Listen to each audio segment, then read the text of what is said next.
All right, let's talk to George Mienie, who's on the line. Hello, George. How are you this Friday morning? Garreth Cliff Show, how are you? I'm good. I'm good. I'm really good. Awesome. Hello, What's happening? Show. Well, firstly, this is a surprising thing in the state of Texas. Um, if you are caught drunk driving or you get convicted for drunk driving, there's a law that's just been passed where you have to pay child support for the person that you killed kids. What? So if you're having an accident and you kill a parent, okay, Yeah. you have to now pay child support for that parent's kids. If obviously it was your fault, if you drove driving, obviously it was your fault. But that's a brand new law in Texas. If you kill a parent, now most people are parents in the world. Yes, of course. So therefore, drunk driving just becomes a lot more dangerous because you're going to have to pay for the rest of your life if that person's got children. Well, it'll hopefully make people drive a little more responsibly, but of course people don't think that far ahead. So all it's going to do is end up with people with much, much bigger bills to pay. And maybe that's a good thing. Yeah, well, exactly. I mean, think before you drink, I'd say. Yeah, absolutely. Think before you drink. And then one of the images you got there, Garreth, is glow-in-the-dark road. So Australia is trialing glow-in-the-dark road markings. Wow. You can see they lay this little gooey substance or whatever it is over the road markings, and then it absorbs sun during. I mean, you've seen these things. You get them in the little stars and things you put on the walls and you stick on stuff. It's actually it's contained in watches. The watches' hands. A lot of sports watches have this glow in the dark substance. It's the same stuff that they're trialing on roads. So I think this is brilliant. Is it very, very expensive? Because, I mean, it's already expensive enough to just tar our roads. In fact, just to keep our roads in South Africa free of potholes is expensive enough. But if it were practical, do you think it would be something we could do all over the world? So this is one of the big problems because it's costing Australian taxpayers 4 million Australian dollars, which is 49 million rand, in order to trial this in the state of Victoria only. Sure. So very expensive thing. There are already a lot of naysayers with this saying that it's a money pit. People are going to paint the roads and it's going to have radioactive materials. Funny how something that glows gets tainted with it's radioactive. Yeah, exactly. And then some people say, well, why put glow in the dark road markings on the road? Because people are going to turn off their headlights. So some dumb things. Yeah, I don't know that this is practical. I'm glad that the Australians are wasting their money on testing it out first, but who knows? I mean, they may come up with a cheaper alternative. The reason that people think anything that glows in the dark is radioactive is not complete nonsense. It comes from using radium in old watch dials. People used to have those glow in the dark watch dials, and they actually used to contain small amounts of radium, which is a radioactive substance and can be very, very dangerous in large concentrations. And the poor women who used to have to paint those on to the watch faces, a lot of them died of various forms of cancer very shortly after working in those factories back in the early parts of the 1900s. I did not know that. I did not know that there was radium and that's why it glowed. Yeah, you still get some of them. Some of those watches are still around. Oh, wow. Well, I don't know. I don't know what's in this in the road markings. It didn't say in the write up, but maybe you're right. Maybe something dodgy makes it glow. And then Garreth and Simpiwe, our usual weekly car trivia. Are you ready? Excellent. Yes. Let's do it. Of course, I'm ready. I love this. This is my favorite part of a Friday. So first question, and what year was the first commercial radio introduced to a car? Simpiwe, you go first. What year was the first commercial radio? First commercial radio introduced in a car.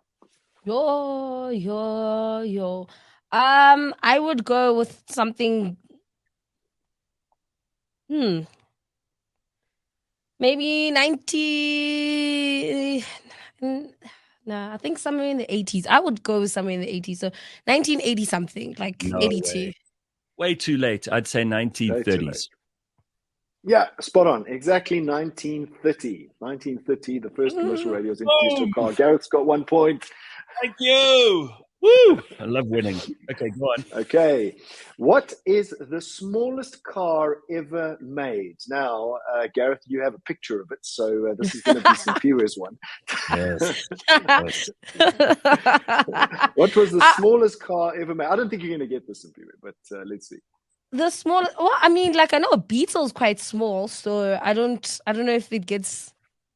I don't know what the real or the tuk-tuks are also small, so I don't know. Well, we were talking about one of these just the other day because they've now got these these little yellow Uber, whatever they call them. Aren't those tuk-tuks? Those small. They're about tuk-tuk size, but that's not even the smallest. Let me show you a picture that George has found us of the smallest cars. Oh, that's it. I mean, it's barely human size, right? I mean, I couldn't fit in that car. It's called a Peel 50. That's what it's called. A Peel P50. Who's supposed to drive it? That's for kids. Like, that's just like, a grown human is going to enter that. Like, how? That's ridiculous, George. No, you can't tell me that humans will fit in that. Well, I mean, if you Google it, the Peel P50, you'll see grown men inside that car. Yes, hunched up a little bit, but there are grown men sitting inside that car. I don't know, maybe Mr. Bean, designed that car. That's ridiculous. Okay, so that is a real car, and it works. That's a real car. You can license that and drive it around on the roads. Correct. You can. Right. So next question. Who was the blind mechanical engineer who invented cruise control in 1948? George, that's way difficult. I mean, there's just no way in hell I'm going to get that right. I'm sorry. His name was Ralph Titor, and he was blind. Oh. Well, okay. you caught us blind. You blindsided us with that question. So I'm sorry. That was a very tough question. Okay, but the next three aren't bad. So, what year was the first power-operated retractable hardtop introduced? Now, remember we spoke about the retractable hardtop last week, but it wasn't power-operated. I'm talking about the power-operated hardtop. You push a button and it comes down. Yeah. Okay. That I'm going to stick to my answer from last time where I was wrong and say somewhere in the 90s. What are you going to do? Hey, I'll stick to there's something about the 80s. I'm feeling very nostalgic. 1980 something. It's funny how we choose years that we lived in, but this was introduced in 1934. Oh, wow. Yeah, I thought it was. Oh, I mean, why did they even bother with the soft tops in between if they had retractable hard tops? It makes you think. It's kind of crazy, right? Exactly. This one you should get. What vehicle holds the record for the fastest production-built electric car in the world?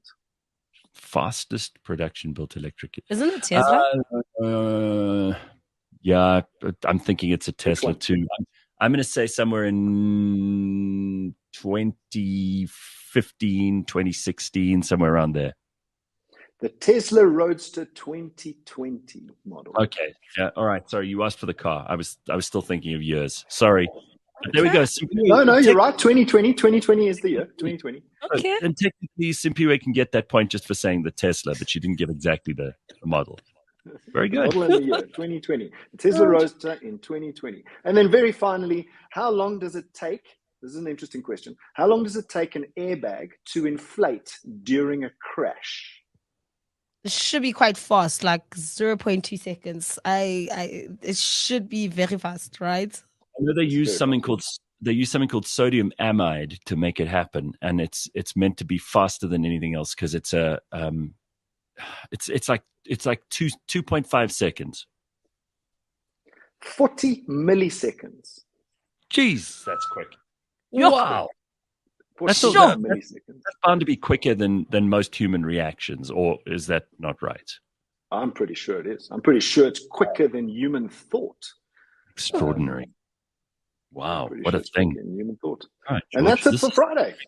I love it. Okay, so we finished the Friday with lots of interesting facts. We've been all over the place this week, and it's been a really, really cool week. We will see you all on Monday at 6 a.m. Don't forget, Wednesday is a public holiday, so you can take a little breather, but enjoy your weekend, everybody. We will see you next week. Ciao.